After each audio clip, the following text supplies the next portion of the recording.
Guys, magandang araw sa ating lahat. So, update lang. Wala, ang update ko lang puro salita. Kasi, maybe hindi naman ako masyadong tinatamad ako mag-video ng mga ginagawa ko. Kasi araw-araw, ganun din naman. Pero, as of now, nag-isang buwan na ako dito. Sa trabaho, okay naman. Thankful ako kasi napunta ako sa mabait na amo. Sana tuloy-tuloy na. Pero, hindi pa rin matahimik ang aking puso. Hindi ko alam. Hindi naman puso. Grabe. Hindi ko alam. I'm looking for something. Siguro ganun din talaga yung mga masama sa ating mga tao. No? Yung pag binigyan ka na, hindi ka pa rin nakokontento. Diba? Meron ka pa rin patuloy na hinahanap at hinahanap.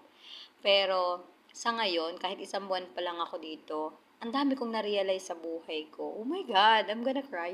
No, I'm going to hold my tears. Ang dami kong na-realize na ang dami pala nating dapat though nagpapasalamat naman tayo, mas madami pa pala tayong bagay na ipagpasalamat. Siguro kaya rin na naging will ni Lord na dito ako mapapunta na ngayon, hindi naman ako sobrang alone. Pero feeling ko mag-isa ako kasi wala akong kasamang Filipina dito. Ako lang yung Filipina, ibang lahi na yung kasama ko. Dito sa bahay ng amo ko is ako lang talaga. Pero meron ako mga kasama kasi andyan lang naman din sila kapitbahay, mga katulong nung nanay nung amo ko. Pero, alam mo yun yung feeling mo na you need to be alone. Siguro ito na din yung uh, ano ni God, way niya na patatagin niya pa ako. Pero sobrang thankful ako kasi nilagay mo ako sa posisyon na to kasi mas nalalaman ko yung worth ko, yung ability ko, mas nasusubo ko yung sarili ko kung hanggang kailan at kung ano ba, alam mo yun kung hanggang kailan ako hahawak. Pero naniniwala ako na hindi mo ako ilalagay sa posisyon na to kung hindi ko kakayanin.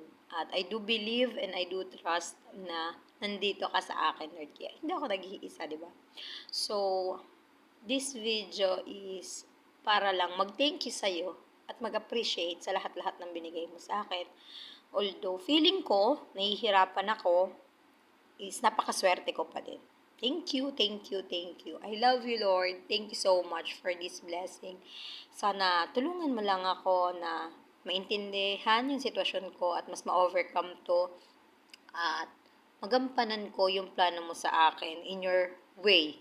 Okay? In the right way. I love you, Lord. Thank you. Bye.